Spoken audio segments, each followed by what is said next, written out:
Ini adalah intipati mengenai elemen-elemen penting dalam reka bentuk pengajaran digital yang berkesan. Sumber ini, ia menggariskan satu kerangka kerja untuk kita cipta pengalaman pembelajaran digital yang bukan sahaja menarik tapi juga efektif. Dan ia dipecalkan kepada dua kategori utama. Okey, yang pertama sekali, fokusnya adalah pada pengalaman pembelajaran pelajar itu sendiri. Ini melangkaui sekadar penyampaian konten, tahu tak? Contohnya, personalisasi. Bayangkan, sistem tu boleh kesan bila pelajar ada masalah dan terus bagi latihan tambahan secara automatik. Dan untuk penglibatan, kita guna gamifikasi.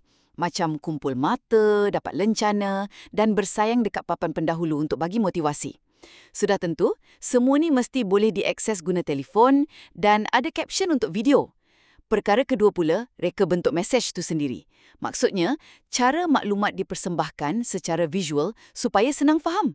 Ini termasuklah susun atur yang logik dari bab ke subtopik dengan butang navigasi yang konsisten.